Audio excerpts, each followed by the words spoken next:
Part 3 of the button basics. This lesson is going to be filling in the gaps from part 1 and 2. So after this, you'll understand how these 120 buttons are laid out. So going back, we've got C root right here. And you got this C diagonal. So you've got C root, C major, C minor, C7, dominant 7. But we haven't talked about this first row and this last row. So the first button along the C diagonal is actually an E. And that's the third degree of the C major scale. And that sounds a lot more complicated than it is. Just think of do, re, mi, fa, sol, la, ti, do, but with numbers instead. 1, 2, 3, 4, 5, 6, 7, 8. 1, 3, 1. You don't have to worry about that all right now. Just know that it's related to C.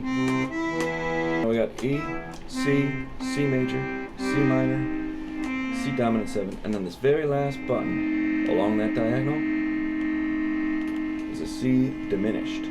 Honestly, you won't be using the diminished row probably at all if you're just beginning. So now we're going to tie it all together, and you're going to know what each and every one of these 120 buttons does. Going up along the buttons vertically, you're traveling in fifths. 1, 2, 3, 4, 5. That's the next one. That's G. C, D, E, F, G. We continue to go up. What's the fifth of G? G, A, B, C, D. The fifth of G is D. The fifth of D is A. The fifth of A is E. On and on and on.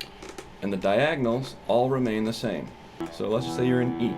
Your root, your third, your major, E major, E minor, E7, E diminished. And it's like that all the way up and all the way down, and it travels in fifths up and fourths down.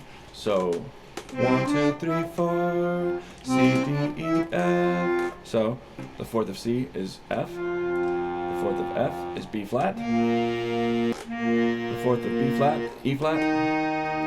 The fourth of E flat, A flat, on and on and on. So now you have a pretty comprehensive understanding of how the buttons are laid out. And that's all I wanted to cover in this little series. I'm not going to get into whether or not German style fingering is better than American style fingering. Personally, I switch off based on whatever makes the most sense ergonomically. But we'll get into that in a later lesson. Next week, I'm going to teach you the Shire theme from Lord of the Rings. So if you want to see that, give me a subscribe, give me a like. Appreciate it. Thanks. Cheers.